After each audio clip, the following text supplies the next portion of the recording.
Wanderers Show. As season 2 continues, we're on to episode 5, the penultimate episode from which last season I stopped counting. We got to 6 last season, didn't we? And then I gave up. I was impressed with that. 6 was good, wasn't it, for counting? I know this is now going to annoy you, but can I just go back to the last item in the news there and say, if it's a hologram show, is it really a live show?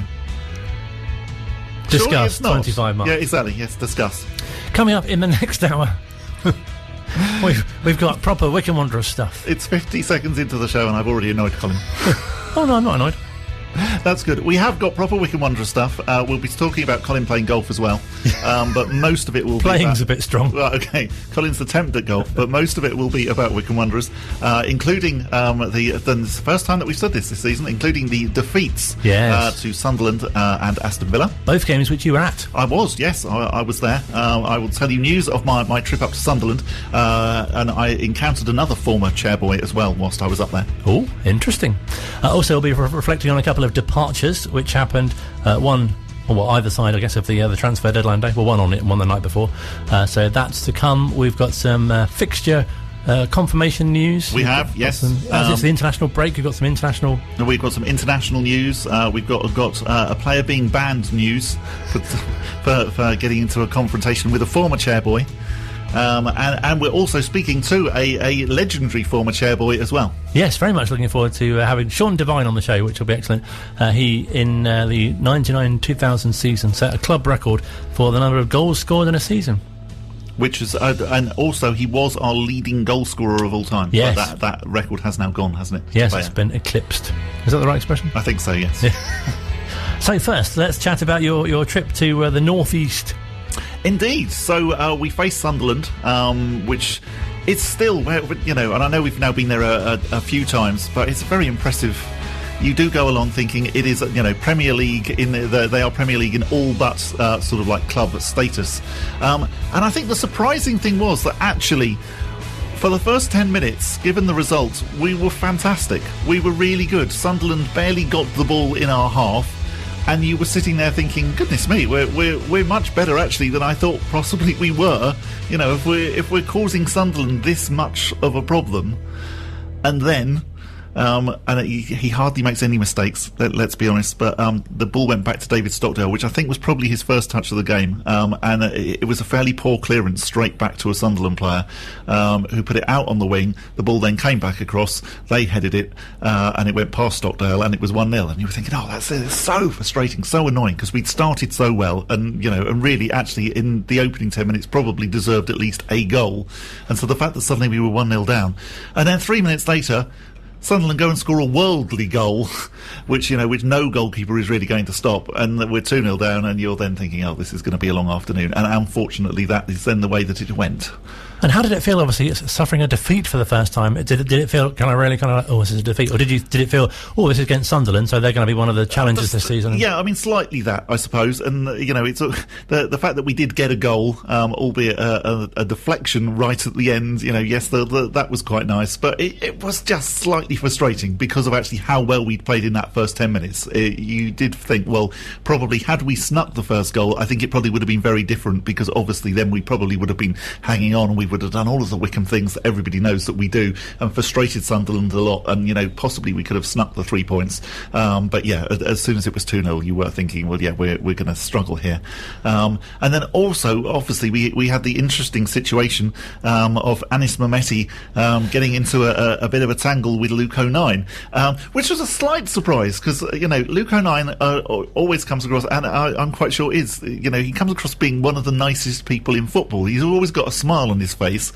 And so if you were to say to me that actually, anyone was going to have a fight with anyone else, I wouldn't have picked Luke O'Nien in that sort of like that matchup. But yes, Anis decided to, exchange a blow with Luke O'Nien during, I think it was after about half an hour, which surprisingly nobody really noticed on the match officials.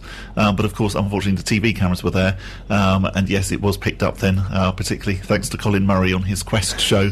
They showed it in slow motion and in various different angles, just trying to work out exactly what had happened.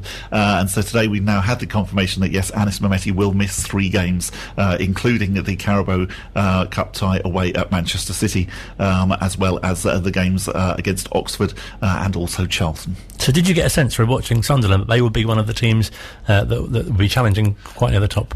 Yes, I think probably they are going to, they're always going to be one of the teams that probably will be in or about the automatic promotion places. So yes, I think probably this might be the season that they manage to do it. On the performance of the 80 minutes, after they managed to get into the game, they did look quite good. Oh, interesting. Yeah.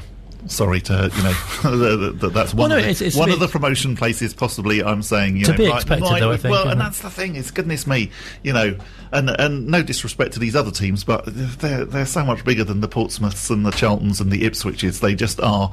They're going to get out of this Division 1 season. The fact that they haven't is really quite incredible. And so, yeah, I do think maybe it might be this season.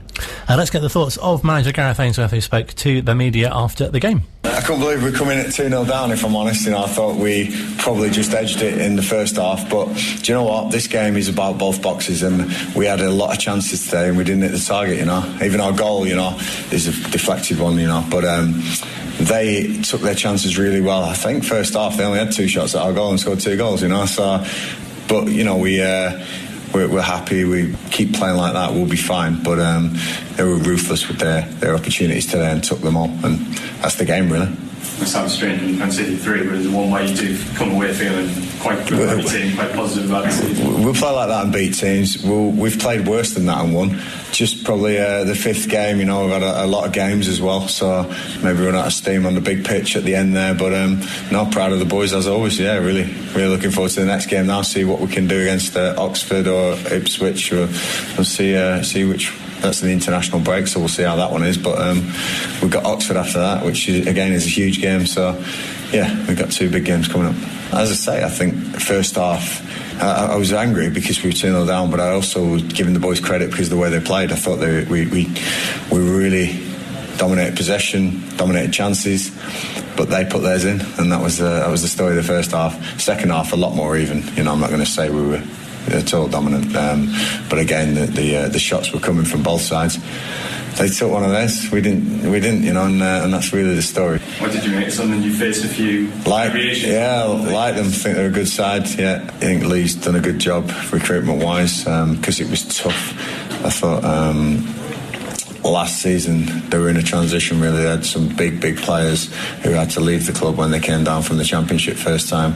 They hung around for a couple of years, and I think you're seeing now, no disrespect, but the team has had to build in League One for Sunderland, and that's not easy to do. It's not easy at all. Finance dictates and money, and everyone wants to play in the Championship. So I think some of the players he's brought in, as well as some of your stalwarts, the McGeady's a match winner, I like the boy Stewart. I think he's an excellent player up front. I think he's a big prospect for you. So I think Lee's done it really well because he hasn't got the superstars of old. So yeah, they'll be up in there around the top without a doubt. And obviously, disappointed the result today, but this first block of the season, you're a club that came down from the Championship, which there's always issues whenever any team gets relegated. You would have taken this first block, wouldn't you? Absolutely. You look at your Yeovils and your Stockports and teams like that who went. We planned not to do that, and we're still Wycombe Wanderers. We're still this team, this new team that's developing to be a top end League One club. I'm proud of the fans sticking with us, proud of the players, always will be. But yeah, we are still this team that everyone wants to pop out. We're in the Championship last year, so it's a good scalp, of course, but we take it as a huge compliment that teams want to do that to us. But we'll keep fighting, we'll keep scrapping, and I'm sure we'll be fine. A really good point from the manager there, that I guess teams will want to have a go at Wycombe because they're in the Championship last season. Definitely, and that's such a change for us, as is the fact that actually we're now seen as a possible promotion candidate, which actually we've never ever been before. No, certainly not in League One. It's always been, they're bookies' favourites for relegation, they're going to struggle. And obviously in the season where we did manage to get up, we were still, that season, very much the bookies' favourites to go down. So this season, it is a bit of a new dawn for Wycombe, isn't it? But that's exactly what the club want, and that's exactly what Rob Couhig wants. He doesn't want us to be, plucky little Wycombe anymore. He wants us to now be, Wycombe Wanderers, we're a championship club, or that's where we've got aspirations, and we're knocking on the door of the division. And it's great to hear Gareth in that interview as well talk about us actually being able to dominate some of the game against a team like Sunderland, which again, even 2 seasons ago, we wouldn't have imagined that actually we were saying. Of course. So we leave the league behind briefly, and a much changed side. We're actually in the first group game of the Papa John's Trophy. And Aston Villa under-21s, or possibly under-23s, or the academy sides, depending on who you believe. The rules always seem to change with the Papa John's Trophy. Came to Adams Park, and a little bit like I've been saying about the Sunderland game for probably the first 20 minutes against Aston Villa. Again, you were thinking, we're going to be all right tonight. We were much the better side. Aston Villa looked like they were very, very tentative, didn't really maybe know each other, or possibly hadn't played very many games together. You were thinking we're going to be all right here. And yes, we duly went 1-0 up. But then all of a sudden, a player by the name of Jaden Philogene Bidace started... I think that's a name that'll become a lot more popular in the future. I think it may well do, because he was absolutely remarkable. The number 32 for Aston Villa, he was really unplayable, and just he was somebody who came across as if you were playing, say, a FIFA game or something like that. That you'd selected him to be the international, and you were playing everybody else as sort of like amateurs. He was just amazing. The ball seemed to be glued to his feet, and we had a lot of trouble playing and defending against him. And sure enough, yes, he was the main man that provided the Aston Villa. And I know Archer as well, because I asked you about him, because he's played in the first team in some cup games and stuff. Another one who's really highly rated. Yeah, I mean, they did look, once they got going, it took them 20 minutes to warm up, but once they got going, they did look very good. And in that way that sometimes in the Papa John's leasing.com, whatever it's called, check a trade competition, you get very much 2 sort of types of under-21 team. I think you get those that do come along and you do think, they really don't look like they're ready yet, and you beat them.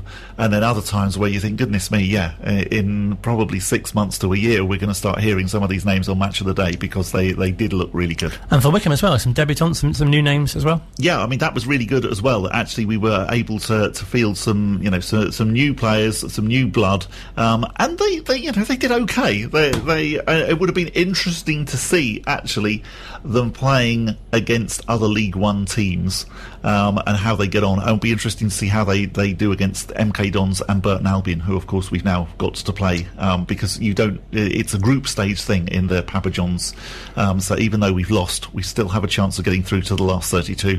We've just got to make sure that we now beat the MK Dons and Burton Albion to get through to the next. It must be such a great feeling to score on your debut as well. We talked about TJ DeBar, but also Connor Parsons as well. Yeah, absolutely. I mean, that must just be wonderful. It was a good goal, well deserved, and at that stage we were thinking, great, it looks like we're going to win 3 or 4-0 here. Alas, it wasn't to be, but brilliant for Connor to score his first goal in the light and dark blue. More from the manager, speaking to Matt post-match. Gareth, there might be some disheartened youngsters in there who have ended up on the wrong side of a defeat tonight for the Chairboys, but plenty of learning curves and some positives to take away from the night. Yeah, there's a big sign in the gym that says we don't lose, we learn, and as long as they learn from that, and I've got a good coaching staff that we can go over the game, we can see the mistakes. I think towards the end there was some fitness issues, some of the young boys who have only played their first games for us. Connor Parsons, obviously, Chris Farino, James Clark, never played for Wycombe Wanderers before, and Chris and James have been out injured for 6 months, so they're both, first minutes for them. Chris was never meant to play 90, but he got through it. He was cramping up. James Clark's come on, obviously, and he'll get up to speed as soon as. And like I say, Connor, Malachi, these names that the fans haven't seen before, scattered with the experienced names of Thompson and McCleary, so Brandon Hanlon getting minutes, I thought was very lively. I was really, really impressed with Adam Przybek in goal. I think he's got a great chance. So plenty of learning. That's what it's about, Disappointed to lose, because obviously you want to win every game, but it was all about rotating, making sure that we have a fit side for the league games, which is our bread and butter. But I always want to win games, but it's probably better than having a 43-year-old manager on the bench, that we can have these rotations. But yeah, we'll check out all the boys now. Thursday, Friday training, and the weekend off, a rare weekend off. But we're preparing for Oxford next Saturday, and looking forward to that. It'll be a tasty derby. Nice mention of the 43-year-old man. It really was, yes, and I completely get the sentiment, but I have to say that as one of the, I think, 60 people who went to that game against Northampton, where Gareth came on, that was the highlights, definitely, of the whole evening. And another good performance from another new goalkeeper in the team. Yes, indeed. So Adam Przybek, who already played, of course, in the game against Stevenage the previous week, but yeah, again did well, but yeah, was just beaten by a little bit of magic from Aston Villa. And again, interesting what Matt was saying, first of all, the opening question about that probably there might be a few disheartened young players in there, but they I don't think they should be, particularly because actually, yes, the performance, particularly in the opening 20 minutes, was really, really good, but I think Aston Villa's under-21 side, yeah, they are some of those players are destined for great things, probably. Adam spoke to Matt after the game. Had a night of mixed emotions for you. Personally, a great performance and your home debut here at Adams Park, but ultimately the game's ended in defeat. What's your takeaway from that game? Yeah, personally, obviously it's nice to put in a performance, but that's not the important thing tonight. I think to play against a 21 side, you almost want to get a good result. I thought we started off really well as well, and I kind of thought I'd have an easy night, and then they kind of just built their way into the game. I think they caused some problems for us that we found hard to deal with, and then ultimately it ended in a disappointing result. It is a learning curve, isn't it? And so many debutants tonight, and new personnel playing together that haven't played before, and in systems maybe they haven't played together before. So what was the takeaway in the changing room after the game? I think again, like you said, it was good for the boys to get some of them got debuts and stuff. But yeah, I think just got to build on that now. The next game will be in a month's time, so I think obviously look to take the experiences from tonight and put them into practice and in the next game. Obviously your previous game was full of drama as well over at Stevenage. What a night that was, and you must be so proud so early on in your career to have got a couple of games behind you under your belt now. Yeah, no, definitely. I think when I came in here I knew what almost the opportunity was going to be for me. I'd be sitting behind Stocko and pushing him and learning from him at the same time, and I think when I do get the opportunity to play, it's just taking what I can learn from Stocko and what I've learned in the past, putting into practice and doing what I can do. Yeah, let's talk about Stocko. He's a quiet, retiring fellow, isn't he? Nothing too lively about him, but what a person for you to learn from with his experience, and Lee Harrison as well, but also having a couple of the other younger lads around you as well. It must be a great group to be part of. Yeah, no, again, that was, like I said, when I came in, that was one of the appealing things for me. It's David Stockdale, everyone knows who he is, and already I've learnt so much from him. He's been almost like a father figure for me, really looked after me, but yeah, the whole group's good. Lee, and then Tyler and Kurt as well, like training, we push each other. Yeah, we keep the standards high, so hopefully it's a good union going forward.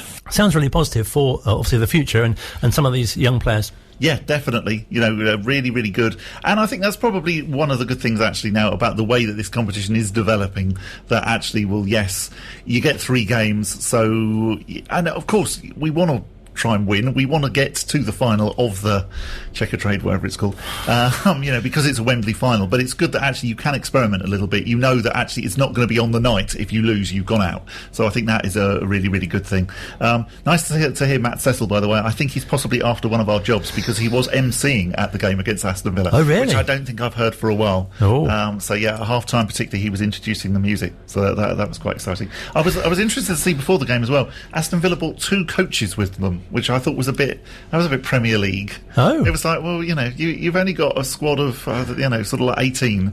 Do you really need to bring 2 coaches with you? Oh, good spot. I know. Don't know what that was about. You don't mean coaches as in people coaching? No, I don't mean coaches as in people. The vehicle they were travelling? Decent, nice, luxury coaches parked outside Adams Park. You think 2 of them? Really? Yeah. Oh, a bit excessive for coaching. Exactly, yeah. Oh, it's interesting. Checkatrade, leasing.com, Great Rover Trophy game. I think we probably turn up in a little minibus. Welcome along to the Wycombe Wanderers Show. We're chatting to Sean Devine next. Online, on Radio Player, and on 106.6 FM. This is Wycombe Sound. Welcome back to the second part of... I nearly said second half. It's not the second half, is it? Well, that's what we call it, isn't it? Second half, it's first half, second half, and extra time. Yes, there's 3 parts of the show. If it was a TV show and we had adverts in it, that's what it would say when we were coming back after the adverts. So still to second come. half of. In the third half, we'll be looking back at the transfer window and the 2 departures, and also we've got a sort of an international review, although not like last week when we featured actual Spanish. It's not that sort of review. No, we didn't think of that, did we? No, should have done that. We could have had Anis speaking a bit of Albanian. That to look forward to. But first, on our ex-player interview feature, a former striker who I'm sure will be very well known to you. I'm very pleased to say we're joined by Sean Devine. Hello, sir. Hello, boys. How are we? Very good. Great to speak to you, Sean. And you? Bob's pleased to chat to you because no, tell the story. Okay, yes. So I used to play Championship Manager, and the first team that I ever played as Championship Manager, I didn't want to go straight away and start playing as Wycombe, so I played as Barnet, who are a team that I've always been quite keen on and always followed. And so when I was playing Championship Manager, you were by far and away the leading Barnet goal scorer, so your name used to come up on the screen a lot. So when you then moved to Wycombe, I was very excited about that. You are my Championship Manager hero. Oh, thank you very much. A few years ago that now, but all great memories.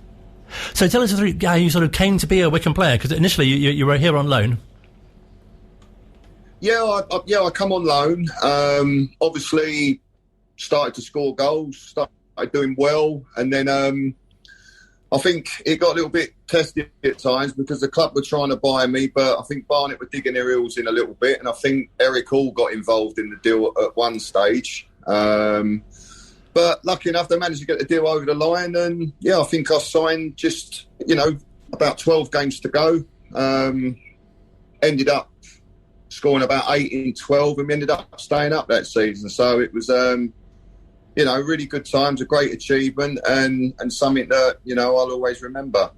I was going to say that must have been fantastic to have contributed to the club staying up as you did.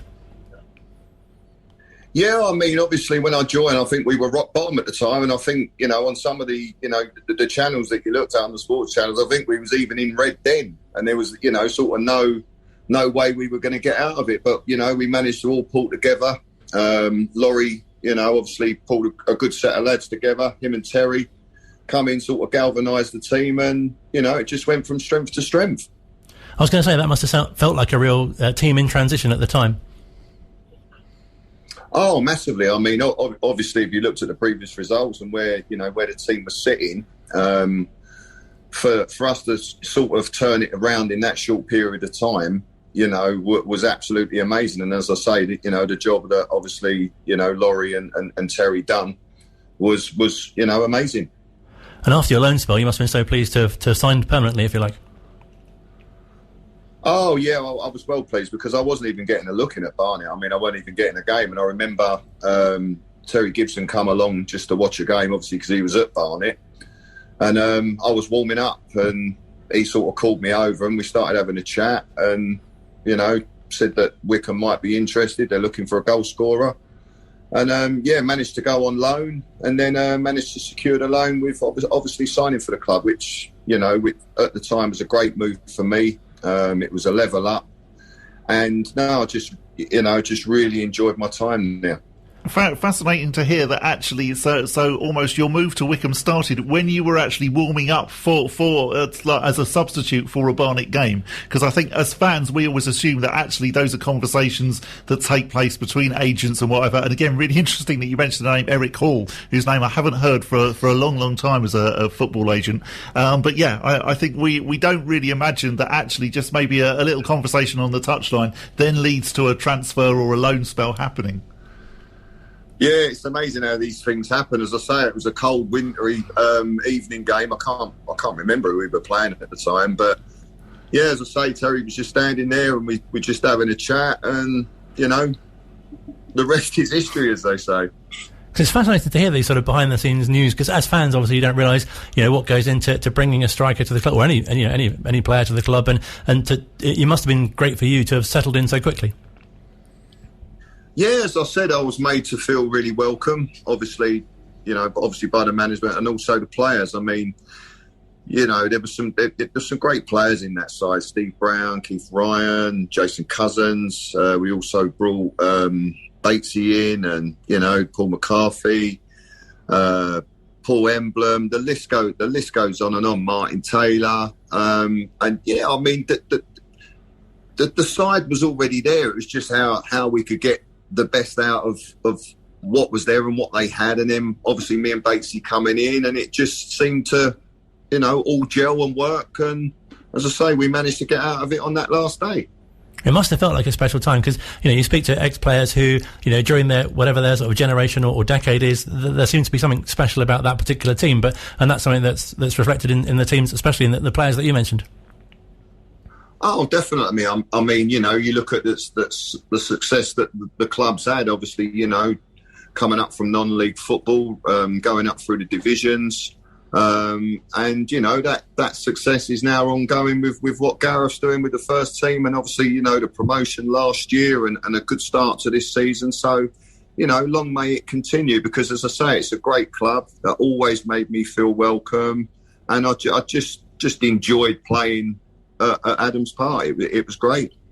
I know obviously the fans enjoyed it as well with the amount of goals that you had, and it'd be remiss not to mention that the record that you set at the time of the most goals in a season. Yeah, it was funny because obviously I had the good start when I come on loan. I had 8 and 12, and then the next season I started a little bit slow. And obviously as a striker, you think you need to get off the mark and get going. And I remember having a chat with Laurie, and he just said, "Look, just don't worry about it. Just go with the flow. Once you get one, they'll all start to trickle in." And I remember I scored away against Scunthorpe, and it was probably the worst goal I've ever scored, but they're the ones that get you off and running, and like, what he said, that led to me, I think, ending up with about 25, 26 goals that season. Must have been very frustrating then in the Cup semi-final season, because obviously you were injured for the whole of that. It must have been great to see the club doing so well, but presumably really frustrating that you weren't part of it.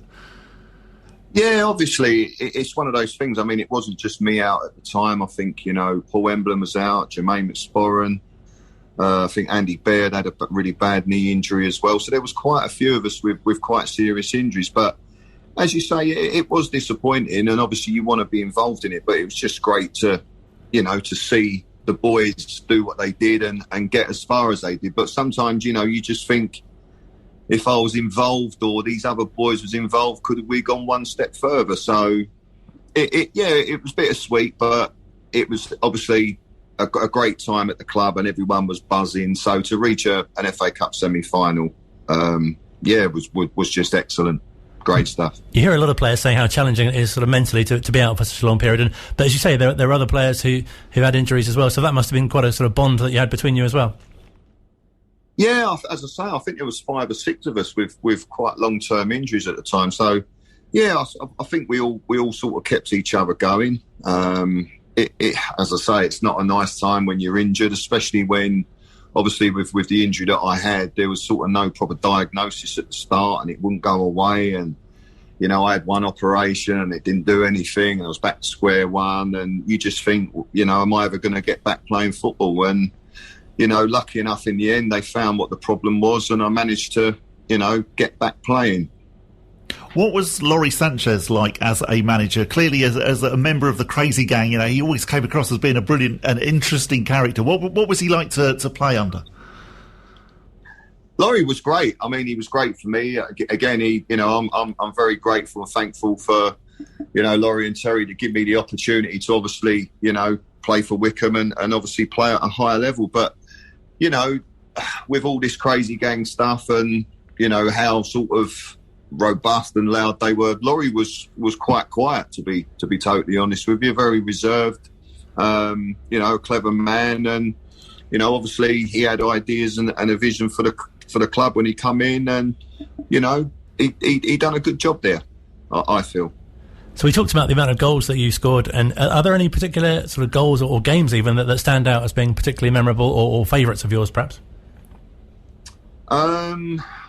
I think it was one I actually didn't score in, but it was the last game of that season. We stayed up when we beat Lincoln away, and I was lucky enough to manage to put the ball in the box for Paul to get his head on. So I think that one really sticks out in my mind. And I think there was a couple of hat-tricks that I scored at Adams Park as well. So, I mean, my memory's terrible, so I forgot a lot of them. But sometimes you see sort of little highlight reels and you see some goals you scored. But no, probably the hat tricks sort of, stay in my mind. Well, and the winner against Lincoln that Paul Emlyn scored, obviously that was 7 minutes to go. So that was a very, very important goal.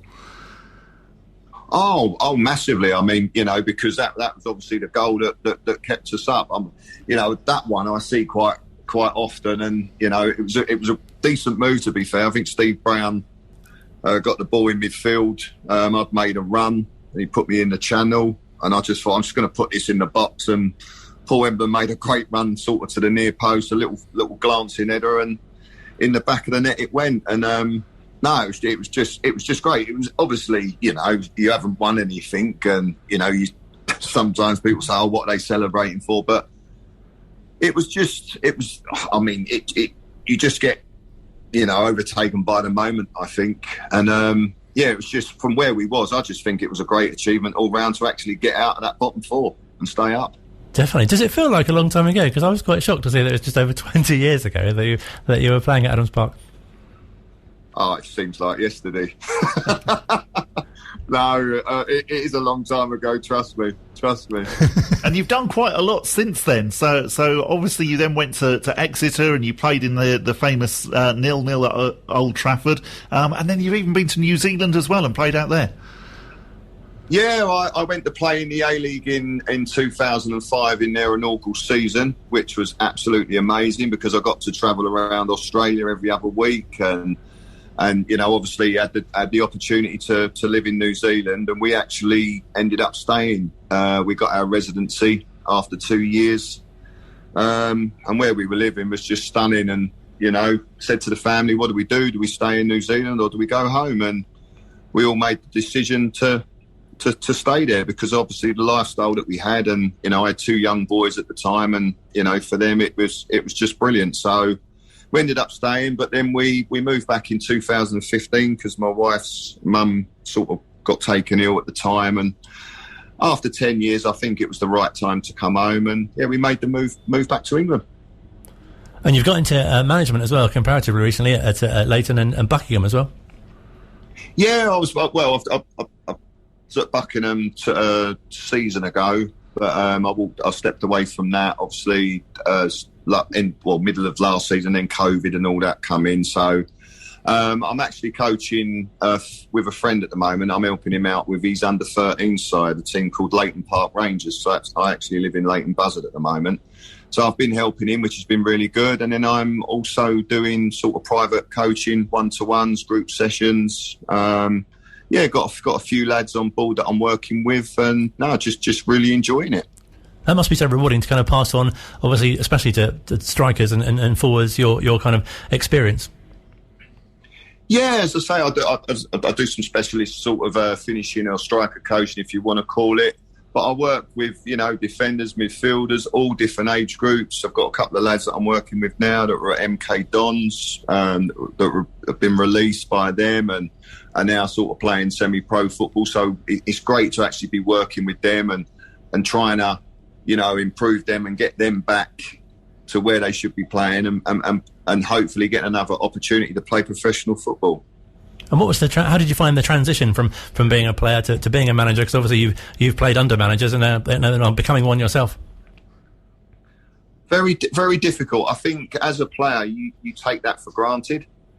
You don't realise what goes into, organising your sessions, players being injured, just a whole day-to-day of what you need to do as a manager. And I was only doing it on a part-time basis. That the club I was coaching, they were step 7. But, I could only imagine what these guys go through day-to-day, setting up their sessions, just the overall managing of a football club and a team. And it, as I say, it must be quite difficult. and very much, at other clubs, at Premier League clubs, you've probably got lots of people to do that for you. But Wycombe Wanderers, even though we've now had the takeover from the Couhig family, still very much is, a small club, and you can appreciate that. Yeah, Gareth is doing all of that work as well. He is setting up the training sessions. He is doing all of that. So again, the job that he's done is just incredible.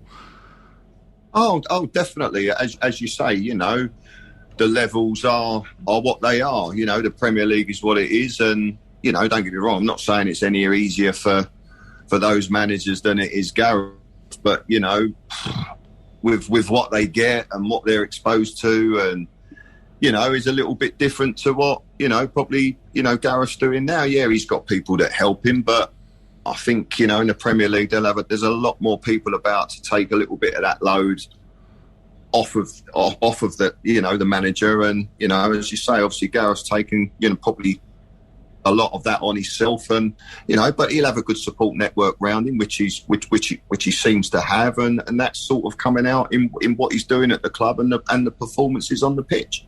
You must be very pleased for the club as well, how things have changed, obviously, since your time there, and obviously going into the Championship, and seem to be much more sort of established now, as well as a bigger squad and a bigger team.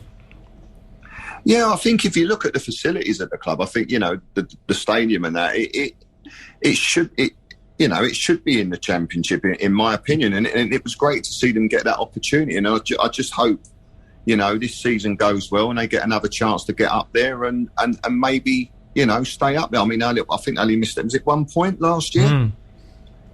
Yeah, so, yeah. 1 point, almost one goal, really. If we'd got the draw against Derby, we would have stayed up. Exactly. So that shows you, how close she was, and fingers crossed they can continue the run that they're on, and they can push to get in, and who knows, and then sort of try and then consolidate themselves in the Championship. It is difficult because of budgets and stuff like that, but it shows that it can be done. They were that close. And overall, how do you reflect on your time at the club? It must be one of huge pride, obviously, with the amount of goals that you scored and being quite a fan favourite as well. A bit of a roller coaster, really. It was, a lot of ups, a lot of downs. I got the injury when I did, which sort of set me back.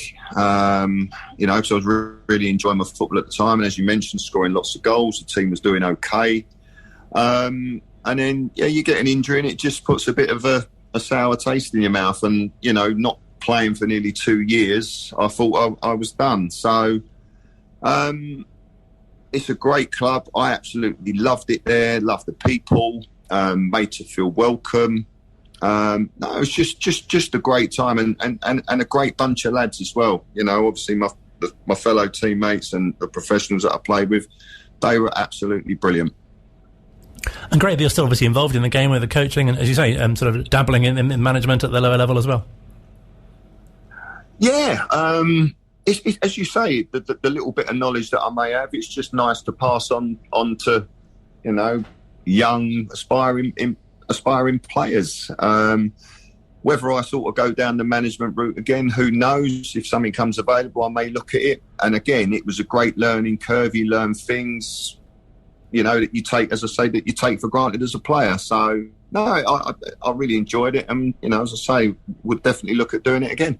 Well, it's been fantastic to speak to you. Thank you so much for your time, and brilliant to share your memories and stories. Yeah, thank you so much, Sean. No problem. Thanks very much, guys. Appreciate it. Thank you. Pleasure to speak to you. Sean Devine, former striker from Wycombe Wanderers, speaking to us here at Wycombe Sound. Online, on Radio Player, and on 106.6 FM. This is Wycombe Sound.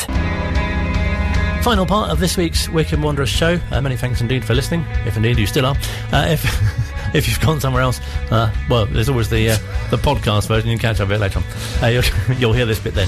Many thanks to Sean Devine. It was wonderful and nice to speak to a Championship manager hero of mine. No, fantastic. And also, I remember going to watch him and the goals that he scored as well. So it's really nice to get the opportunity to speak to him more than 20 years later and to find out what he's up to. Still to come, we'll be getting manager Gareth Ainsworth's thoughts on the transfer deadline day departures. But we are going to reflect on the international Wycombe Wanderers players, Anis Mehmeti, banned Anis Mehmeti, but not banned from tonight's game where he is playing for Albania in Poland. So we will keep an eye on that and see what happens. But we've also had TJ DeBar last night scoring what was Gibraltar's 18th goal in competitive international football.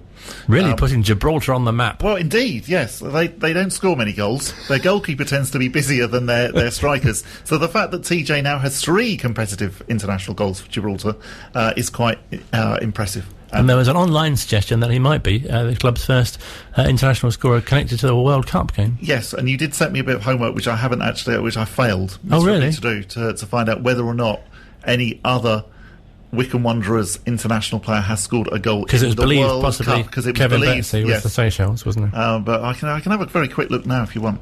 Kevin we've got time. Betsy. Kevin Betsy, World Cup. We'll just wait, it's all right. Yeah, okay. Play a bit of music. The Potter's Wheel, that'll do. All right. No, it's really nice, though, that in a way that obviously the game being postponed against Ipswich on Saturday has happened, in that, you know, it shows that the Wycombe still have international prospects. Yeah, I mean it's interesting, isn't it, that actually at the last count I noticed that there were only 3 League One games then going on Saturday, which again just shows you when we're saying that actually League One is a bit of a mini championship. Well, it's true, and you wonder how long it's going to be until actually the League One games aren't scheduled on international breaks.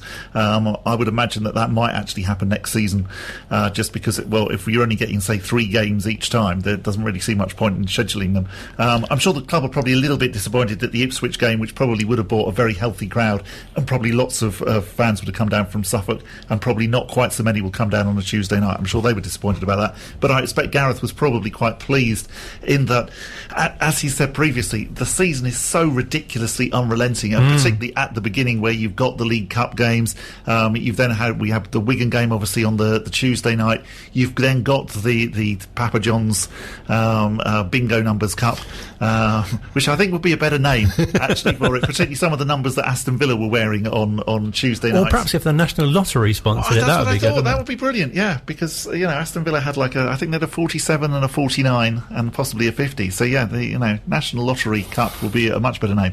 But yeah, it is completely unrelating, and the fact that now we have got a week and a half really to recover, I think Gareth will be very pleased about that, before we then obviously go and play Oxford United, which will always be a bit of a grudge match a week on Saturday. Talking of scheduling news, and I'm slightly wary that I've just sprung this on you might have in front of you, a date has been confirmed for the Manchester City It has tie. Indeed, yes.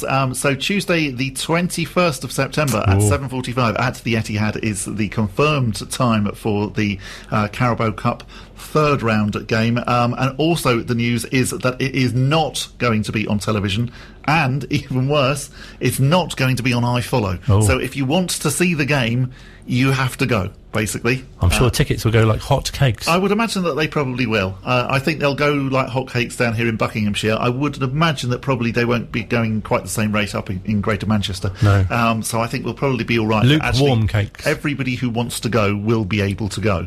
But yes, 7:45 Tuesday the 21st of September is the tie against Manchester City. Which I fear will be here in a flash. I think it probably will. It'll come around quite quickly, won't it? I thought September was a long way off until... I know, it's slightly, yes. Where is the year going?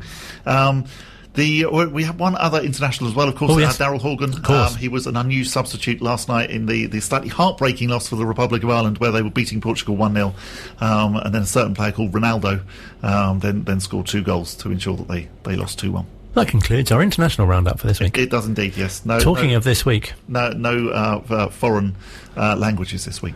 Sorry about that. Something to work on. Talking of this week, of course, the transfer deadline was met. It was. Sad times. It must be sad as well for players who leave, but B, for the manager as well. It must be quite tricky to I would think we're all concerned. I would think the players staying are probably sad to see two players who have been such a part of the team actually departing. That must be sad. As a manager, it must be really, really hard, because obviously you've had that decision to make, and that must be so difficult.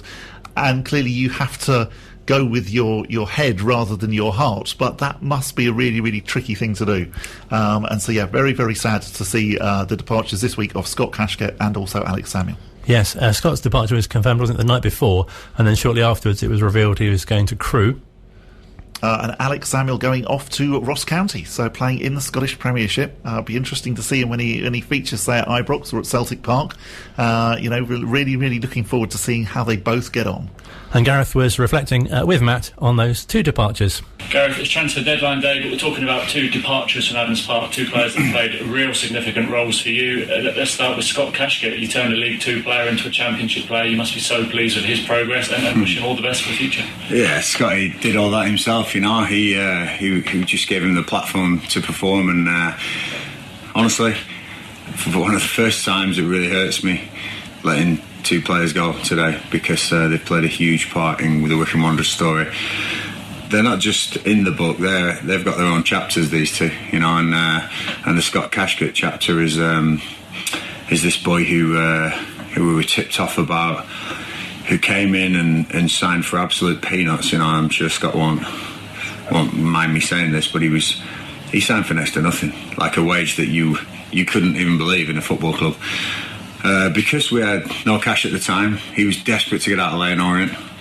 We took him, and honestly, it was a tip-off from Lee Harrison at the time and Andy Hessenthaler at the time, and he was not getting a chance at Leyton Orient for various reasons. And bringing him in, he was this shy little lad who had an enormous amount of skill and an enormous amount of pace, but he'd never put it all together. And I just thought that what he did in that first season was phenomenal for somebody who'd been really beaten up against the wall and really, you know, suppressed for whatever reason.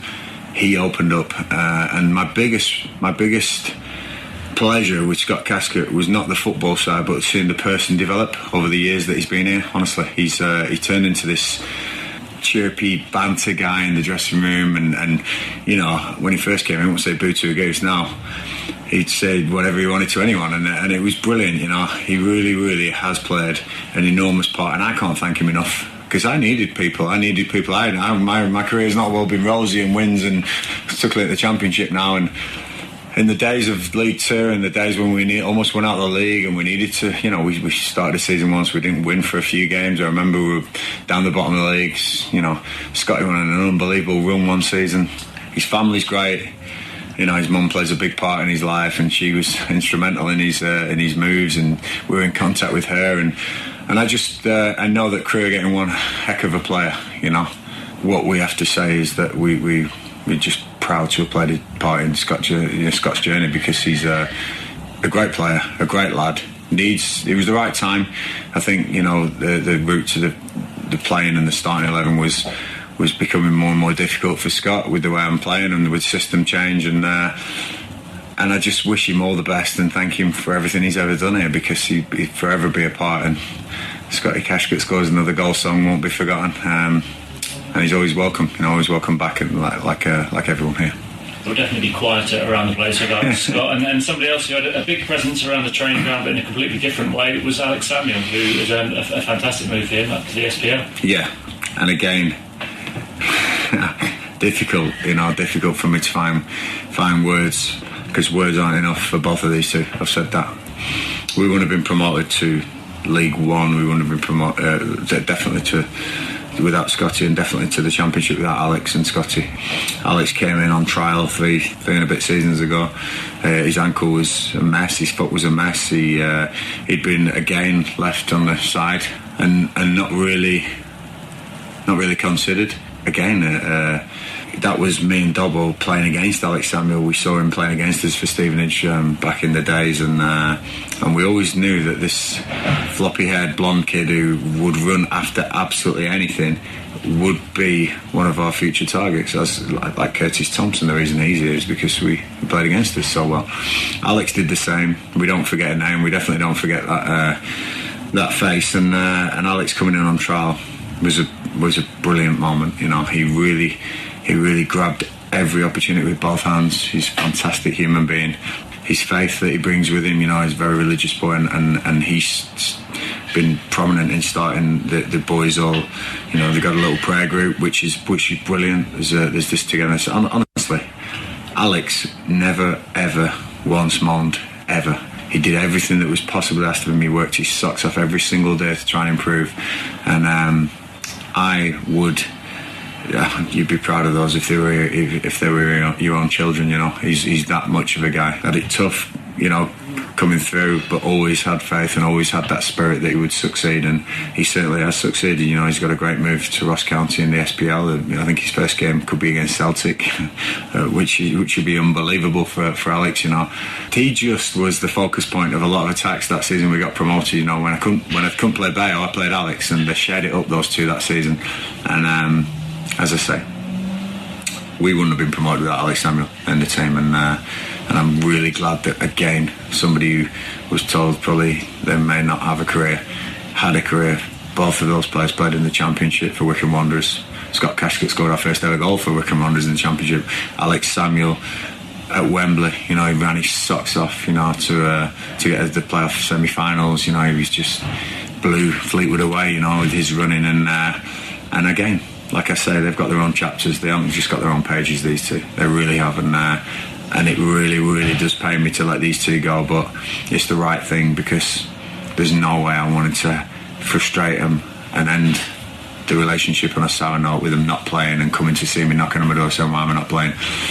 Gives a chance to Volksy, you know, Brandon, you know, there's Gareth McCleary's playing up front, TJ DeBoer. So I think Scotty and Alex will both go, you know what, give those boys a chance, we'll move on, we'll go and play our trade somewhere else. Go on TJ, go on Volksy, go on Brandon, they'll be like that.